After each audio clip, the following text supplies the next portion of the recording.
Assalamualaikum warahmatullahi wabarakatuh. Kita ngopi lagi ngopi, ngobrol penuh inspirasi dalam PKKW, Produk Kreatif Kewirausahaan. Yaitu kita akan ngobrolin tentang menilai perkembangan usaha. Dan kita fokus pada siklus kehidupan usaha. Tapi sebelumnya mari kita berdoa terlebih dahulu. Bagi yang agama Islam, ikuti saya. Yang selain agama Islam, silahkan berdoa menurut keyakinannya masing-masing, agar ngopi kali ini penuh berkah manfaat fid dunya wal akhirah. Bismillahirrahmanirrahim. Raditu billahi robba wa bil islami dina wa bil muhammadin nabiyya wa rasula. Rabbi zidni ilman warzuqni fahman. Amin ya rabbal alamin. Baik, untuk sahabat pintar Indonesia, mari kita bahas tentang menilai perkembangan usaha. Kita fokus pada siklus kehidupan usaha.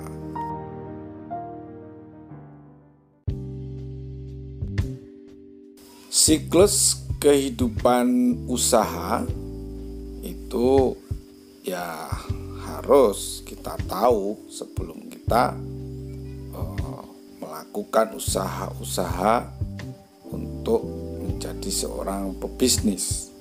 Tapi sebelum menilai perkembangan dari usahanya, ada sebaiknya kita sebagai seorang pengusaha itu memahami adanya siklus kehidupan usaha. Sebuah usaha tentunya akan dimulai dari lahir itu ya kita saat ingin membuat usaha itu, atau mulai berdirinya ya, yang kemudian akan berkembang sedikit demi sedikit hingga tumbuh pada kondisi tertentu atau kondisi yang kita inginkan, yaitu kesuksesan berwirausaha. Banyak pengamat yang menyatakan bahwa usaha itu mengalami siklus kehidupan yang terdiri dari tahap ya perkenalan, itu juga pertumbuhan perkembangan usahanya, dan tentunya kedewasaan usaha. Dan ini pada akhir sebuah usaha itu mesti ada siklus penurunan. Tapi sebelum mencapai siklus penurunan atau usaha itu ya kalau dikatakan bangkrut, itu seyogianya setelah mengetahui siklus kehidupan usaha, kita tidak akan mengalami kebangkrutan. Kita mulai pada tahap perkenalan suatu usaha. Nah, pada tahap perkenalan itu biasanya terjadi pertumbuhan penjualan yang sangat tinggi, terutama apabila produk yang ditawarkan itu ditanggapi pasar dengan sangat positif. Namun pada tahap perkenalan ini biasanya juga produk yang ditawarkan itu tidak ditanggapi secara positif oleh pasar. Maka di tahap perkenalan ini kita harus menyiapkan betul-betul produk apa yang akan kita pasarkan. Dengan kata lain, pada tahap ini perusahaan atau usaha itu masih menghadapi risiko yang sangat tinggi. Nah, perusahaan itu biasanya belum memiliki catatan usaha atau track record gitu, sehingga kalaupun akan melakukan go public, misalnya ikut di bursa yang dipilih hanya memungkinkan, ya kalau ke bursa ya mungkin bursa-bursa paralel. Ini saya sampaikan di ngopi kali ini agar windscriber yang ingin berusaha itu mengerti, memahami bahwa tahapan perkenalan ini sangat penting, ya sangat penting. Yang dimaksud dengan bursa ini untuk dirancang ya perusahaan-perusahaan yang masih muda, ya, itu yang mempunyai traffic kecil dan mungkin perusahaan yang biasanya masih merugi, sehingga butuh ya bursa yang sifatnya paralel. Berikutnya ke tahap perkenalan. Nah, pada masa ini itu perusahaan mungkin masih rugi ya, jelas ya. Dan untuk membiayai perluasan usahanya itu biasanya akan memerlukan dana eksternal. Biasanya juga perusahaan ada modal ventura begitu yang lebih memilih misalnya ada modal ventura itu lebih memilih perusahaan dalam tahapan ini sebagai ya tentunya perusahaan pasangan barunya itu untuk apa? Untuk mengembangkan usaha-usaha kecil yang memang baru dalam tahap perkenalan. Selanjutnya kita ke tahap pertumbuhan atau perkembangan. Nah, pada tahap pertumbuhan itu risiko merugi tidak setinggi pada tahap perkenalan. Kenapa? Karena pada tahap ini penjualan produk sudah relatif tinggi. Biasanya pada tahap ini perusahaan sudah membuktikan bahwa produk yang ditawarkan itu sudah diterima oleh pasar. Meskipun demikian, tingginya pertumbuhan penjualan itu menyebabkan laba yang diperoleh biasanya tidak cukup untuk membiayai ekspansi pasar. Ekspansi pasar itu maksudnya memperluas jangkauan pasar. Nah, pada tahap ini ada kemungkinan perusahaan akan ya mempunyai dividen itu atau payout rasio yang rendah dan tentunya memerlukan pendanaan eksternal untuk membiayai ekspansi tersebut. Kita telah sampai ke tahap kedewasaan. Apa tahap kedewasaan itu? Karena yang dimaksud kedewasaan yaitu pada tahap ini pertumbuhan penjualan masih terjadi, tetapi sudah ya dalam tingkat yang lebih rendah dibandingkan dengan tahap pertumbuhan. Umumnya pada tahap ini produksi sudah bisa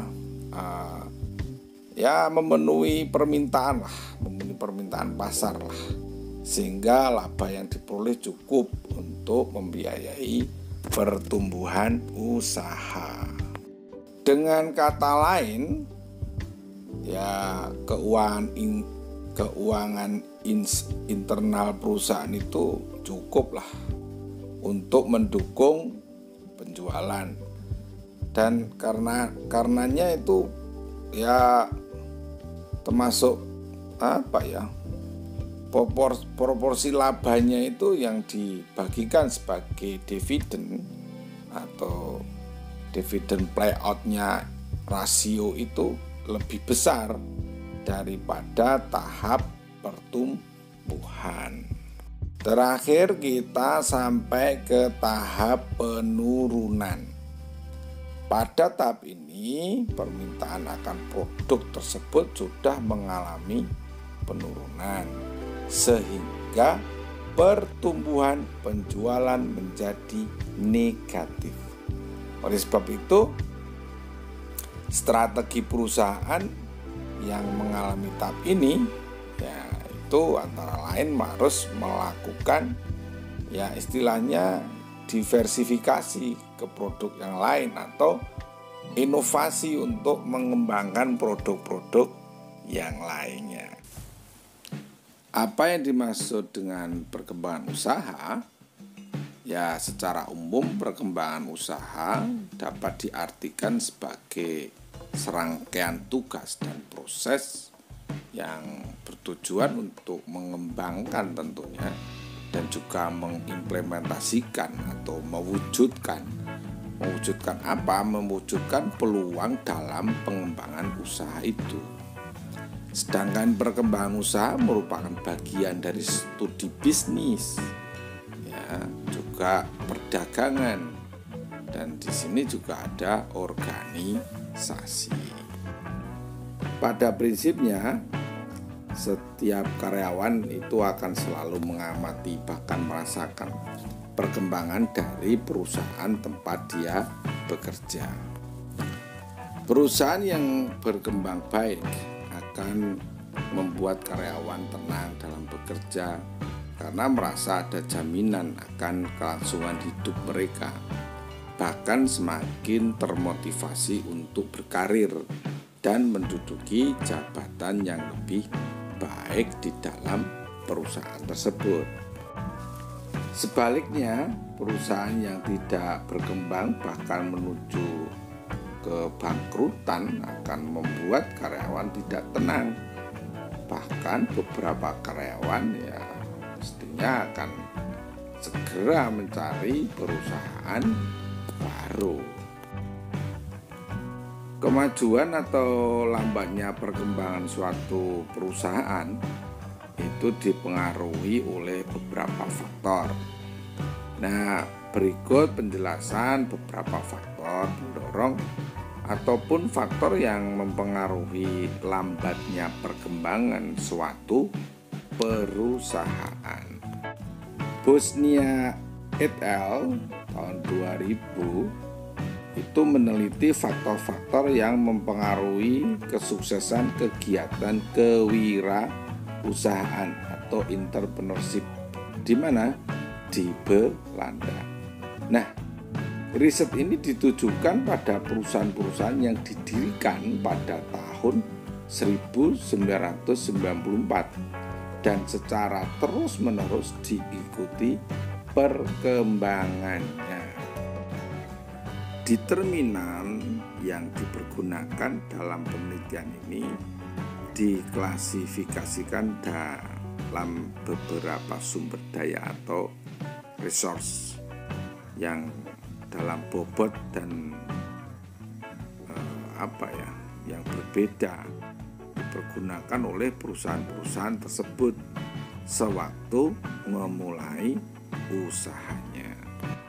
Kita sampai ke kategorisasi sumber daya, yaitu ada sumber daya manusia atau human capital, ada sumber daya keuangan yaitu financial capital, dan sumber daya sosial atau social capital. Nah, variabel determinan lain yang dapat dipergunakan adalah strategi yang dipergunakan untuk menjaga usahanya. Nah, ukuran keberhasilan dalam hal ini adalah tingkat keuntungan yang diperoleh, juga tingkat perkembangan, tentunya lapangan pekerjaan yang diciptakan, dan kemampuan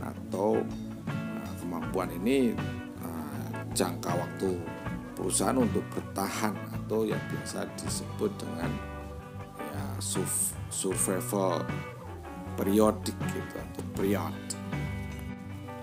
Secara umum, faktor-faktor yang mempengaruhi keberhasilan sebuah usaha antara lain sebagai berikut. Sumber daya manusia atau human capital. Nah, faktor sumber daya manusia itu dilihat dari hal-hal sebagai berikut. Satu, yaitu lapangan pekerjaan bagi entrepreneur muda akan lebih terbuka lebar dibandingkan dengan entrepreneur dengan usia yang lebih tua. Yang kedua, entrepreneur dengan usia lebih muda memiliki kemungkinan yang lebih tinggi untuk meninggalkan bisnisnya. Dan yang ketiga, tingkat pendidikan berhubungan positif dengan kesuksesan usaha. Yang keempat, aspek pengalaman atau experience meningkatkan kemungkinan keberhasilan dalam bentuk menciptakan keuntungan dan daya tahan atau survival. Makanya untuk entrepreneur usia muda itu tingkat pendidikan ini sangatlah penting, karena di sini ada nilai positifnya untuk kesuksesan usaha. Dan juga kalau anak muda berusaha itu dia akan lebih tinggi untuk menjadi kemungkinan sukses. Selanjutnya adalah sumber daya keuangan atau financial capital. Sumber daya keuangan yang diperoleh perusahaan antara lain dari beberapa sumber, yaitu sebagai berikut. Satu, pendapatan yang diperoleh entrepreneur di luar dari pendapatan usaha yang didirikannya berdampak negatif terhadap apa? Terhadap probabilitas dan penciptakan lapangan pekerjaan itu. Yang kedua, perusahaan yang dibiayai oleh modal sendiri itu tidak akan menciptakan lapangan pekerjaan dalam jumlah yang besar karena kapasitas keuangannya terbatas. Yang ketiga, yaitu kontribusi finansial dari mitra usaha akan meningkatkan penyediaan lapangan pekerjaan. Nah, kita sampai ke sumber daya sosial atau social capital. Nah, sumber daya sosial dilihat dari hal sebagai berikut. Satu, jika dalam suatu keluarga ada entrepreneur lain dengan usaha yang sama, ini dinilai akan mengurangi keuntungan. Yang kedua, adanya kontak dengan jaringan entrepreneur lain akan berpengaruh baik terhadap penciptaan lapangan pekerjaan. Yang ketiga, adanya dukungan emosional dari keluarga inti akan berpengaruh positif terhadap keuntungan dan kelanggengan hidup sebuah usaha. Itulah sumber daya sosial atau yang biasa disebut social capital. Ini penting sekali saya sampaikan, yaitu strategi yang digunakan untuk menjaga usaha. Nah, strategi yang dipergunakan untuk menjaga usaha antara lain sebagai berikut. Satu, dalam menghimpun informasi untuk meningkatkan kinerja usaha, sebaiknya seorang pengusaha fokus pada hubungan komersial, sehingga dengan informasi tersebut ia akan mengetahui seberapa besar keuntungan yang akan didapat. Ya, tentunya lapangan pekerjaan yang diciptakan dan kelangsungan hidup usahanya. Yang kedua, yaitu fokus pada kegiatan yang berhubungan dengan kelangsungan hidup usahanya. Strategi yang dipergunakan untuk menjaga usaha yang ketiga, yaitu kita fokus pada bagaimana interaksi yang menguntungkan baik dengan konsumen maupun dengan pemasok atau produsen. Yang keempat yaitu melakukan hubungan informal yang baik tentunya dengan sesama entrepreneur. Hal tersebut akan menguntungkan dalam menciptakan lapangan pekerjaan. Nah, kita sekarang sampai ke variabel kontrol. Pada variabel kontrol itu diperoleh hal sebagai berikut. 1. Dalam hal kelangsungan hidup atau survival itu dan daya tahan atau yang bisa disebut durability atau di identitas usaha itu, entrepreneur pria lebih unggul dibandingkan dengan entrepreneur wanita. Ini menurut penelitian dilakukan di Belanda itu. Yang kedua, dalam hal memperoleh keuntungan dan menciptakan lapangan pekerjaan, tidak ada perbedaan signifikan antara entrepreneur pria dengan entrepreneur wanita. Ini yang paling penting. Nah, ini variabel kontrolnya begitu memang. Sehingga sahabat pintar Indonesia, calon entrepreneurship itu tidak usah khawatir. Baik itu wanita dan pria, yang penting semangat untuk menciptakan wirausaha yang handal. Lambatnya perkembangan sebuah perusahaan itu terkait oleh beberapa faktor, baik dari internal perusahaan maupun dari eksternal perusahaan itu sendiri. Nah, secara umum ada beberapa faktor yang mempengaruhi lambatnya perkembangan suatu perusahaan, yaitu sebagai berikut. Faktor kepemimpinan atau leadership. Nah, faktor kepemimpinan menduduki posisi yang penting dalam perkembangan usaha. Tentu saja sebuah perusahaan itu harus memiliki tujuan yang akan dicapainya. Nah, leadership ini yang akan menentukan tujuan yang akan dicapainya. Untuk mewujudkan hal tersebut dibutuhkan peran penting dari seorang pemimpin yang dapat mempersatukan semua elemen yang ada dalam perusahaan tersebut. Bagaimana seharusnya pemimpin perusahaan itu berperan? Nah, pemimpin yang baik adalah pemimpin yang mempunyai seni mengendalikan bawahannya. Ini kata kuncinya di sini. Pemimpin yang baik adalah mempunyai seni. Ia harus bisa membuat bawahannya segan dan mau mengerjakan perintahnya. Ingat ya, mau mengerjakan perintahnya. Tapi di sini ada catatan yang sangat penting, yaitu tanpa memaksa. Selain itu, seorang pemimpin harus memiliki kompetensi, kapabilitas, dan integritas tentunya yang sangat tinggi dalam menjalankan fungsi-fungsi administrasi atau yang biasa disebut dengan manajerial, pengawasan, pembinaan, dan pelayanan. Agar apa? Agar tujuan perusahaan itu tercapai.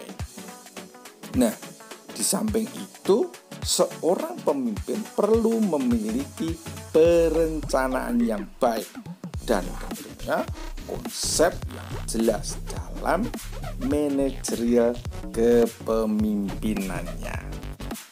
Seringkali seorang pemimpin melakukan kesalahan-kesalahan, terutama dalam membuat kebijakan atau aturan yang bertentangan dengan rasa keadilan terhadap bawahannya.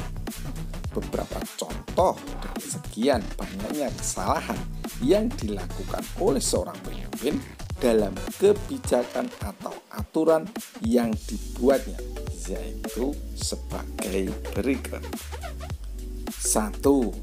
Apabila terjadi kerugian akibat kesalahan karyawan, pemimpin perusahaan hanya menyalahkan karyawannya saja, bahkan memberikan surat peringatan, sedangkan pihak perusahaan sendiri tidak turut mengambil risiko atas kerugian keuangan tersebut. Kedua, penilaian terhadap kinerja karyawan tidak objektif, bukan berdasarkan kualitas kerja, sehingga dalam menentukan kenaikan pangkat atau posisi karyawan hanya berdasarkan suka dan tidak suka. Nah, itu termasuk penghambat dari faktor kepemimpinan atau leadership, ataupun berdasarkan hubungan kekerabatan. Ketiga, pimpinan hanya mempunyai bawahan yang memiliki kedekatan dengannya. Itu ya termasuk suka dan tidak suka. Pimpinan tidak mengumpulkan data-data informasi dari semua bawahannya. Artinya kedekatan itu berdasarkan atas kemampuan bawahannya. Keempat, apabila ada usulan atau mungkin permintaan dari bawahan menyangkut tambahan fasilitas yang akan mendukung kegiatan kerja perusahaan, pimpinan sangat lambat meresponnya, bahkan diabaikan. Yang kelima, tidak bisa memberikan solusi terbaik atas kesalahan yang dilakukan oleh bawahan secara berulang kali. Nomor 6 yaitu pimpinan jarang memberikan briefing atau pengarahan pada bawahannya, padahal hal tersebut sangat penting dilakukan agar pekerjaan berjalan dengan baik. Yang ketujuh, pimpinan tidak menjalankan sistem operasional prosedur atau SOP, sehingga banyak terjadi kesalahan dalam pekerjaan. Yang kedelapan, pimpinan tidak memberikan keteladanan yang baik kepada bawahannya. Nomor 9, kesalahan-kesalahan di atas menunjukkan lemahnya sistem manajerial yang dimiliki seorang atasan dalam memimpin sebuah organisasi perusahaan. Pada prinsipnya, kesalahan yang dilakukan oleh seorang bawahan, baik disengaja atau biasa yang disebut dengan human error, ataupun tidak disengaja, termasuk kesalahan sistem misalnya, itu mencerminkan kegagalan dari seorang atasan dalam memimpin sebuah organisasi. Sekarang kita sampai ke faktor staff atau bawahan. Staff atau bawahan adalah orang-orang yang tentunya dipilih oleh manajemen perusahaan untuk bekerja baik di dalam kantor maupun di luar kantor. Dalam menjalankan tugas itu harus sesuai dengan kemampuan dan potensi yang dimilikinya. Nah, seorang staf atau bawahan harus menunjukkan kinerja dengan melakukan pekerjaan secara benar dan bertanggung jawab atas pekerjaannya. Seorang bawahan yang baik akan merasakan kepuasan tersendiri atas hasil kerjanya. Tipe bawahan yang memiliki motivasi tinggi maka akan memudahkannya untuk menduduki posisi yang tinggi.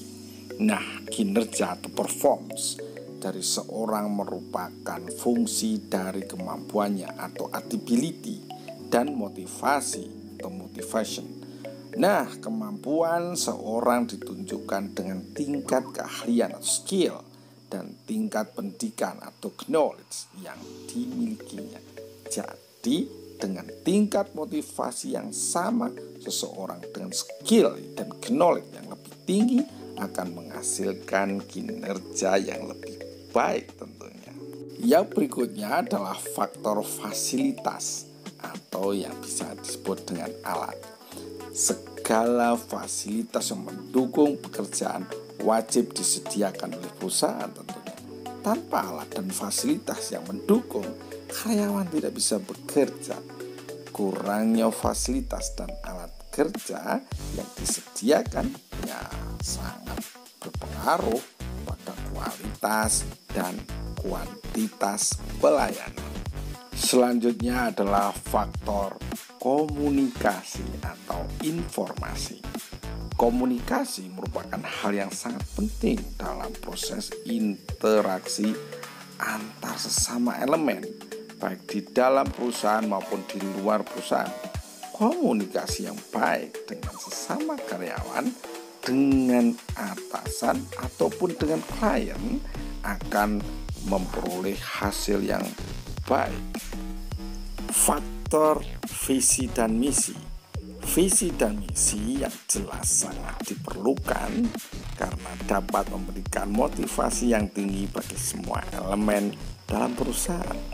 Baik pimpinan maupun karyawan tentu mengharapkan perusahaannya berkembang dan maju.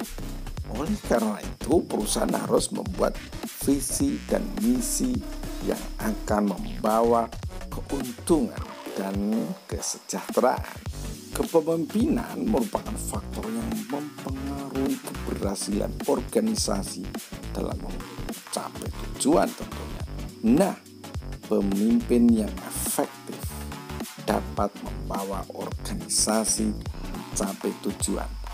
Oke, kata kuncinya adalah pemimpin yang efektif dapat mencapai tujuan perusahaan. Kita obrolin sekalian tentang ciri-ciri pemimpin yang efektif yaitu 1. Dia mempunyai strategis, 2. eksekutor, 3. manajer talenta. Yang keempat, pengembangan SDM. Yang kelima, kecakapan pribadi. Itulah ciri-ciri pemimpin yang efektif. Dengan demikian, kelima ciri tersebut merupakan sebuah keniscayaan bahwa seorang pemimpin dapat membawa organisasinya mencapai visi dan misi yang sudah ditetapkan. Menganalisis perkembangan usaha itu pasti semua akan menuju ke keberhasilan sebuah usaha, dan keberhasilan usaha diidentikan dengan perkembangan perusahaan tersebut. Nah, istilah itu diartikan sebagai suatu proses peningkatan kualitas dari dimensi perusahaan. Nah, dimensi perusahaan itu tentunya selalu mengacu pada perkembangan perusahaan. Nah, perkembangan perusahaan itu sendiri adalah sebuah proses dalam pertambahan, tentunya di situ ada karyawan, ada peningkatan modal, dan juga masih banyak lagi dan lain-lain tentunya. Nah, di ngobrol kali ini berikut adalah ciri-ciri perusahaan yang berkembang, dan tentunya ini ada indikator dari perkembangan suatu usaha.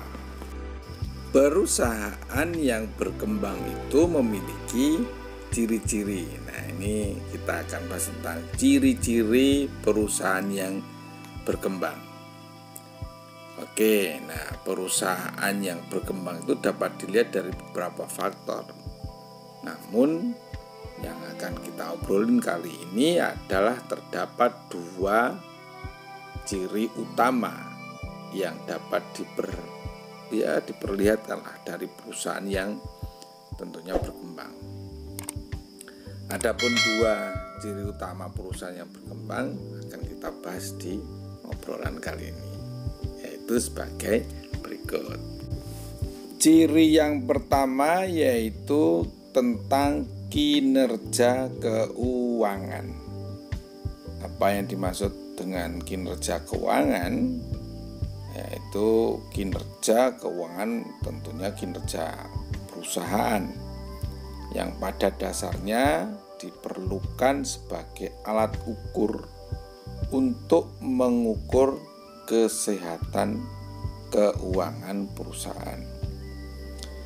Nah, kinerja keuangan perusahaan itu digunakan sebagai media pengukuran yang tentunya bersifat subjektif, ya, yang di situ menggambarkan efektivitas penggunaan aset oleh perusahaan itu dalam menjalankan bisnis utamanya dan meningkatkan pendapatan. Kinerja keuangan itu termasuk laporan keuangan yang merupakan gambaran dari suatu perusahaan pada waktu tertentu. Itu jelas ya. Biasanya ditunjukkan dalam periode atau siklus akuntansi. Tentunya yang menunjukkan kondisi keuangan yang telah dicapai oleh perusahaan itu dalam periode tertentu. Dengan kata lain, laporan keuangan itu merupakan ringkasan dari suatu proses yang dicatat, yaitu suatu ringkasan dari transaksi-transaksi keuangan yang terjadi selama tahun buku yang bersangkutan dari perusahaan tersebut. Dalam kinerja keuangan itu juga ada laporan keuangan yang tentunya lengkap. Lengkap itu biasanya meliputi di situ ada neraca, ada juga laporan laba rugi, juga laporan perubahan posisi keuangan atau yang biasa disebut dengan yang dapat disajikan dalam berbagai cara seperti sebagai laporan arus kas atau laporan arus dana. Itulah laporan keuangan. Tentunya juga ada catatan dan laporan lain serta materi-materi ada di situ, ada penjelasan-penjelasan yang merupakan bagian integral dari sebuah laporan keuangan. Yang dimaksud dengan kinerja keuangan itu ada di sini yaitu menurut Munawir.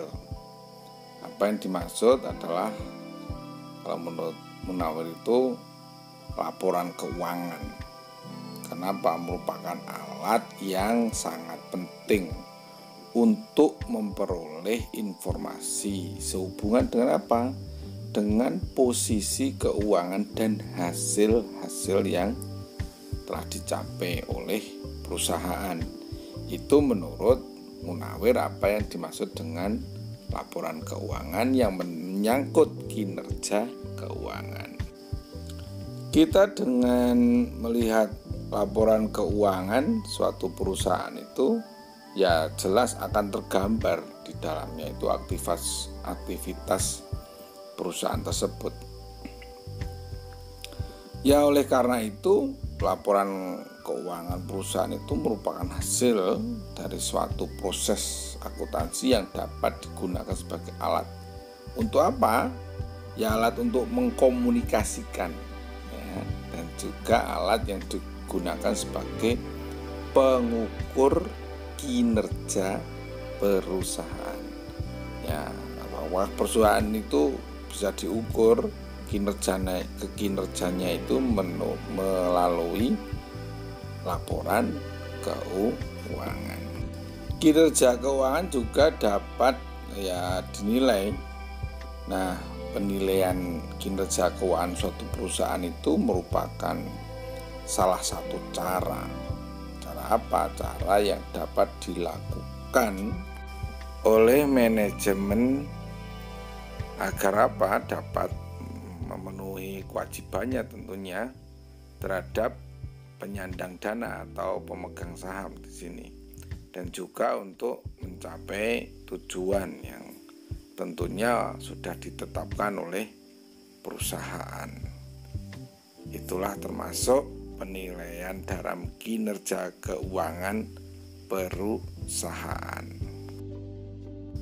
Kinerja keuangan itu juga akan menjadi penilaian kinerja perusahaan yang ditimbulkan sebagai tentunya dari proses pengambilan keputusan manajemen yang nantinya akan merupakan persoalan yang sangat kompleks tentunya, karena di situ akan menyangkut efektivitas pemanfaatan modal. Nah, ini di sini juga efisiensi dari kegiatan perusahaan itu sangat menyangkut dari nilai serta keamanan dari berbagai tentunya tuntutan yang timbul dari perusahaan itu tersebut, karena kinerja keuangan itu sangat menentukan perusahaan ini berhasil atau tidak untuk mencapai tujuan yang sudah ditentukan. Selanjutnya kita sampai ke faktor kedua setelah kinerja keuangan, yaitu perluasan pasar. Ini sangat penting sekali ya, perluasan pasar ini, karena perusahaan yang berkembang itu biasanya terlihat dari perluasan pasar yang dilakukan oleh perusahaan itu. Perluasan pasar itu sendiri merupakan suatu strategi untuk untuk pertumbuhan sebuah perusahaan, yang ini faktor dan penjualan produk-produk yang di dalam pasar itu juga harus telah ada sebelumnya. Agar perluasan pasar ini efektif. Perluasan pasar itu juga merupakan kegiatan yang bisa disebut juga dengan istilah penetrasi pasar.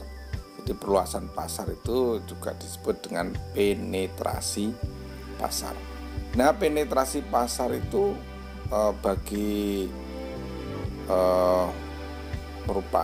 perusahaan itu merupakan berusaha tentunya untuk untuk mencapai 4 tujuan.